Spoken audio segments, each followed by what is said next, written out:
Assalamualaikum warahmatullahi wabarakatuh. Pada hari ini kita akan melakukan pembelajaran akuntansi keuangan lembaga pemerintahan, yaitu KD 3.2. Sebelum pembelajaran hari ini kita mulai, marilah kita membaca basmalah bersama-sama dengan harapan supaya kegiatan pembelajaran hari ini bisa berjalan dengan lancar dan dapat kalian pahami dengan baik. Bismillahirrahmanirrahim. Baik, anak-anakku yang berbahagia, semoga kalian selalu sehat ya. Oke, pada hari ini kita akan membahas tentang laporan keuangan pemerintah. Mengenai jenis-jenis laporan keuangan pemerintah, itu tidak hanya diperuntukkan bagi usaha manufaktur, jasa, atau dagang, tapi juga dapat dilakukan atau diperlukan untuk pemerintahan. Jenis apa saja yang harus atau yang ada dalam kegiatan laporan keuangan pemerintah? Yang pertama adalah laporan realisasi anggaran atau disingkat dengan LRA. Yang dimaksud dengan laporan realisasi anggaran adalah laporan yang menyajikan informasi realisasi pendapatan, belanja, transfer, surplus atau defisit, pembiayaan, dan sisa lebih atau kurang pembiayaan anggaran yang masing-masing dibandingkan dengan anggaran dalam satu periode akuntansi. Untuk lebih jelasnya, di bawah ini akan Bu Yuli rangkumkan laporan keuangan yang dapat dibuat oleh pemerintah. Misalkan di sini laporan keuangan atau financial statement. Jadi dilihat dari namanya, kita bisa ketahui bahwa laporan keuangan finansial itu adalah laporan keuangan pemerintah yang berkaitan dengan penggunaan kas yang dimiliki pemerintah. Financial statements yang dibuat pemerintah telah diadopsi sistem accrual basis sejak tahun 2015.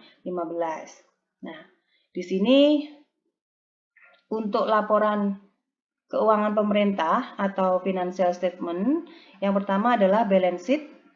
Pada balance sheet, pemerintah itu berisi neraca dan hampir sama dengan jenis usaha lainnya atau sama dengan laporan perusahaan yang lain, baik itu perusahaan manufaktur, perusahaan dagang maupun perusahaan jasa.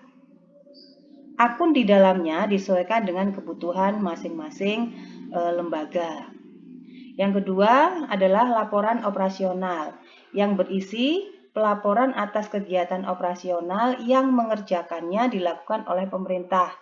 Dalam laporan ini tersaji data yang terkait dengan neraca, laporan arus kas, dan laporan perubahan ekuitas. Selanjutnya adalah statement of change in equity atau laporan perubahan modal. Pada laporan ini tersaji perubahan modal dari tahun berjalan berdasarkan penambahan atas surplus atau defisit yang dialami oleh pemerintah. Nah, kemudian isi atau jenis dari laporan keuangan pemerintah yang selanjutnya atau yang keempat adalah cash flow. Manfaat dari laporan keuangan khususnya cash flow itu untuk apa? Yaitu memudahkan pemerintah dalam melihat kas yang dipergunakan dalam satu periode tertentu dan mengawasi penggunaan kas oleh pejabat yang berwenang. Laporan pelaksanaan anggaran ini terbagi menjadi dua, yaitu summary of statement of budget dan summary of statement of budget, relation dan statement of accumulated budget, surplus atau defisit. Penjelasan singkat dari keduanya yaitu kalau kita menggunakan summary of statement itu dalam laporan keuangan berisi sumber dari anggaran, yaitu pajak, retribusi, dan pendapatan lainnya. Nah, penggunaan anggaran itu pembanding antara anggaran tersebut dengan realisasi yang telah terjadi. Sedangkan untuk statement of accumulated budget surplus atau defisit itu merupakan laporan yang menyajikan laporan atas saldo anggaran dari tahun ke tahun. Jadi perbandingan antara tahun berjalan dengan tahun yang akan datang. Nah, pembuatan laporan ini adalah dari Bendahara Umum Negara. Fungsi dari laporan keuangan dalam lembaga pemerintahan itu sangatlah krusial, sehingga pembuatan laporan ini harus berhati-hati, ya, biar dalam laporan keuangan itu menghasilkan laporan yang betul-betul valid, relevan, dan dapat diterima secara menyeluruh. Laporan ini dipergunakan untuk melihat seberapa besar penyerapan anggaran pada tahun berjalan. Selain itu, laporan pelaksanaan anggaran dapat digunakan sebagai alat pengawasan oleh anggota DPR atau MPR maupun BPK atau Badan Pengawas Keuangan. Kemudian catatan atas laporan keuangan. Walaupun hanya sebagai pelengkap, ya, catatan atas laporan keuangan harus dibuat oleh petugas yang berwajib, yaitu yang memang bertugas untuk mencatat atas laporan keuangan. Tidak boleh sembarangan orang dalam perlakuan kegiatan ini.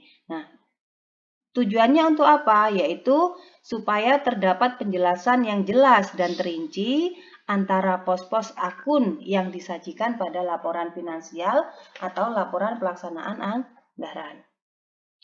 Selanjutnya, jenis laporan keuangan.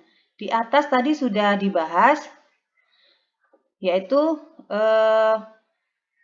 merupakan satu di antara sekian banyak laporan keuangan yang harus dipenuhi oleh pemerintah. Laporan-laporan tersebut bisa diakses secara gratis dan terbuka di website Kementerian Keuangan. Nah, hal ini dimaksudkan agar transparansi kepada publik dapat terpenuhi.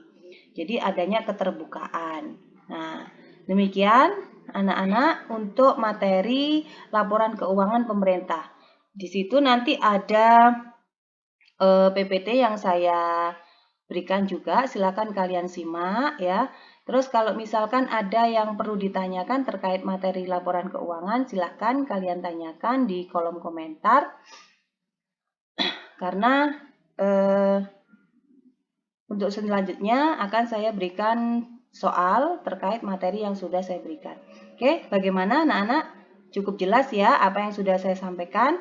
Nah, ini nanti saya kasih contoh juga terkait dengan laporan keuangan. Bagaimana cara mengerjakan soal kasus dalam menyusun laporan keuangan. Oke.